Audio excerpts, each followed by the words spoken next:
सोलापूरच्या सदर police station हद्दीत एका पानठेला मालकाने तक्रार दाखल केली होती। त्यांच्या पानठेल्यातील फ्रीजमध्ये ठेवलेली 1,50,000 रुपये रोख रक्कम आणि 10,000 रुपयांचे सिगारेटचे 30 पॅकेट असा एकूण 1,60,000 रुपयांचा मुद्देमाल चोरीला गेला होता। या घटनेमुळे परिसरात एकच खळबळ माजली आहे। गुन्हा दाखल होताच तपास पथकाने तात्काळ कारवाई सुरू केली आहे।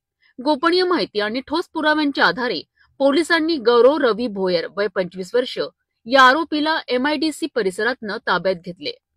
चौकशी दरम्यान आरोपीने आपला गुन्हा कबूल केला आहे। पोलिसांनी आरोपीकडनं चोरी झालेले सिगारेटचे पॅकेट्स आणि गुन्हा करताना वापरलेले दुचाकी वाहन जप्त केले आहेत। विशेष म्हणजे जप्त केलेली Activa MH49 BD 6553 Dhantoli police स्टेशनमधील चोरीच्या गुन्ह्यात नोंद आहे। एवढंच नाही तर आरोपीने चौकशीतील गिट्टी खदान आणि राणा प्रतापनगर इथूनही 2 ऍक्टिवा गाड्या चोरल्याची कबुली दिली आहे।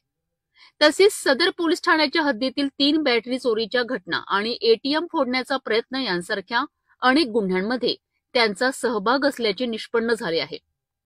आरोपी गौरव भोयरला 12 नोव्हेंबर रोजी अटक करण्यात आली असून पुढील तपास सुरू आहे। सदर पोलीस स्टेशनमध्ये पाठीमागच्या महिन्यामध्ये एक बहरामजी टाउन या ठिकाणी करण यादव यांचा पानठेला होता। तो पानठेला रात्री अचानक पहाटेच्या सुमारास पाठीमागून कोणतरी फोडून पानठेल्यामधून सिगारेट्स आणि त्याची रोख रक्कम मित्राकडून आलेली रक्कम होती त्याने त्या पानठेल्यामध्ये ठेवली होती 1.5 लाख रुपये। असे एकूण 1,60,000 रुपयाचा मुद्देमाल चोरी गेलेला होता। त्या गुन्ह्याचा आम्ही तपास करत असताना पोलीस स्टेशनकडील DBचे पथक PSI घोगरे आणि त्यांची team ACP madam DCP sir आणि CP सर यांच्या मार्गदर्शनाखाली गुन्ह्याचा तपास चालू असताना काही CCTV फुटेज प्राप्त झाले। त्या CCTV फुटेजच्या आधारे तपास पथकाने आरोपी निष्पन्न केला। आरोपी निष्पन्न केल्यानंतर त्याचा शोध घेऊन आरोपीला ताब्यात घेण्यात आला आहे। ताब्यात घेतल्यानंतर आरोपीकडे कसून चौकशी केल्यानंतर आरोपीने पानठेला फोडल्याचा गुन्हा कबूल केला। नमूद गुन्ह्यामध्ये आरोपीने त्यावेळेस सिगारेट आणि रोख रक्कम चोरल्याचा गुन्हा दाखल होता, परंतु यामध्ये आरोपीकडे कसून चौकशी केली तेव्हा असं लक्षात आलं की त्या ठेल्यामधून फक्त त्याने सिगारेट आणि काही चिल्लर रक्कम चोरली होती। तर 1.5 लाख रुपयाच्या रकमेबद्दल जास्त तपशील त्याच्याकडे नव्हता, त्याच्यामुळे आम्ही पुन्हा फिर्यादीला या समक्ष चौकशी करता बोलवलं। त्याच फिर्यादीला कसून चौकशी केली असता असं लक्षात आलं की जी फिर्यादीकडे त्याच्या मित्राने 1.5 लाख रुपये रक्कम ठेवण्यासाठी दिली होती ती रक्कम फिर्यादीने त्या पानठेल्यामध्ये न ठेवता ती घरीच ठेवली होती, परंतु गैरसमजुतीने त्यांनी ती रक्कम पानठेल्यामध्ये ठेवली आहे असे समजून त्या 1.5 लाख रुपये किमतीचा रकमेसह सिगारेट चोरी गेल्याची तक्रार दिली होती।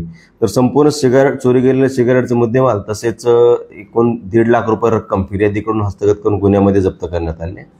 यातील आरोपीचा आम्ही अधिक कसून तपास केला असता असं लक्षात आलं की आरोपी हा सराईत गुन्हेगार आहे। याच्यापूर्वी त्याचे गुन्हे दाखल नाहीत, परंतु त्याने जे काही इतर गुन्हे केले होते त्याच्यापैकी त्याने आम्हाला धंतोली पोलीस स्टेशन, त्याचबरोबर गिट्टी खदान पोलीस स्टेशन आणि गिट्टी खदान राणा प्रतापनगर पोलीस स्टेशन या पोलीस स्टेशनच्या परिसरातून ऍक्टिवा वाहन चोरी केल्याचं आम्हाला त्याच्याकडून निदर्शन झाले। अधिक कसून केला तपास करून त्याने नंतर ते वाहन ज्या ठिकाणी घाण म्हणून त्याच्या मित्रांकडे ठेवली होती तिथून ते वाहन जप्त करण्यात आले आहे। संबंधित वाहन चोरी संबंधाने संबंधित पोलीस स्टेशनला गुन्हे दाखल आहेत। त्याप्रमाणे नंतर अजून कसून तपास केला असता त्याने काही ठिकाणून ज्या बॅटरीज असतात जनरेटरच्या त्या बॅटरी चोरल्याचं निदर्शन झालं। त्याप्रमाणे आम्ही खात्री केली असता त्याच्याकडून 3 बॅटरी हस्तगत करण्यात आलेल्या आहेत आणि त्याच्या संबंधाने सदर पोलीस स्टेशनला गुन्हे दाखल आहेत। अशा प्रकारे आरोपीला अटक केल्यानंतर त्याच्याकडून पानठेल्यातील चोरीचा पूर्ण मुद्देमाल, त्याचबरोबर त्याने चोरी केलेल्या 3 मोटरसायकल आणि 3 बॅटरी असा एकूण मुद्देमाल आपण त्या आरोपीकडून जप्त केलेला आहे। त्याच्यामध्ये 3,34,000 रुपयाचा